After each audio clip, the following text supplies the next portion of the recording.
دا اوس زما او دا زما ملګری امیر باچا صاحب دی، اخوا احترام ناسته دی چیس کی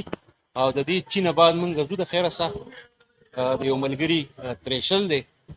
او مونږ به تریشر کو او مونږ چې روان شو تریشر خپل به سړک طرف ته لار طرف ته تریشر خپل نه بلکې تریشر هغه کم طرف ته چې بوس پادای نو هغه به مونږ سړک اړخته کو او خلک د خدای مخلوق چې دی هغه به پازابو. دا مې دې د پاره وی چې څوک تریشر کوي او خپل یا د تریشر دا کومه دغه چې د خپل د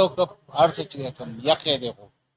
دا سړک طرف ته کوي نو هغه دې نه صرف مان پرینټ کی بلکې تاسو ته امن پرینټ کی دا کار غلط دی. البته نری اساس کی راوریږي او اساس کی د غنمو د پاره د غنمو د تیار فصل د پاره په دې موقع خندي ډېر نامناسب دي. فصل خرابوي نو دعا هم کوي چې خدای باران ونه کړي په دې ورځو کې. فصلونه زمیندار اسم د غنمو د کم قیمت او د مسلو مساو کړی دی سره ګرانه دا ټریکټر تریشر او دغه ټول ماشینري تیل پټرول نو ژوند چې دی دا د زمیندار د عظمت نه او زمیندار د مهنت نه تاویږي خوراک پیدا کوي او بیا دغه سي خپل لړن تنګ ژوند تیری خو مخلوق ته د رزق رسولو یو وسیله د زمیندار مزدور نو خدای دې وکړي چې هغه ته اساني پیدا شي.